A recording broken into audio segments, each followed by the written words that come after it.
And so it's not really a question of what do I want to do with this, it's what does this demand of me.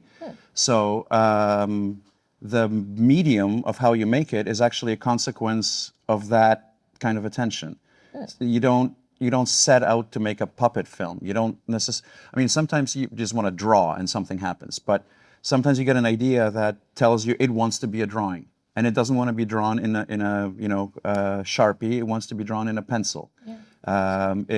Some other ideas require that you sculpt them in order to manifest them. And there are some ideas that want to be moving picture. They want to be a film.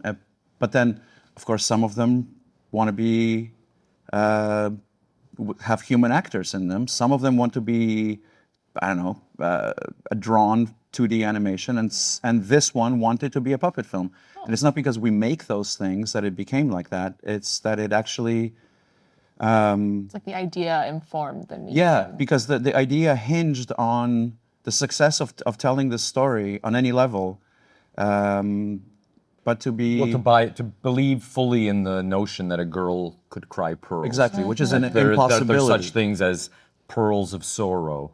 And if you want to talk about pearls of sorrow and tell a fable, a stop-motion puppet film is almost the ideal vehicle. Like if it were drawn, it would seem that that's easy. Of course, you can anything can happen. But if it was live action, it would have seemed like an effect. Exactly. And I think even CG, the tactile nature of the pearls would have required a lot more work in CG for that kind of story. And there's something about like the thing about stop motion is that, I mean, though it's smaller than the world we live in, it's all there. Yeah. Like if this room in one of our films would have a carpet, would have chairs, would have costumes and shoes and socks and everything, and that light would be, showing the structure of your face, and there would be a shadow behind it. You would know that it exists in 3 dimensions. So in a way, I think, though nobody actually thinks about this in any conscious sense, but you are lulled into thinking that what you're seeing is true. It exists.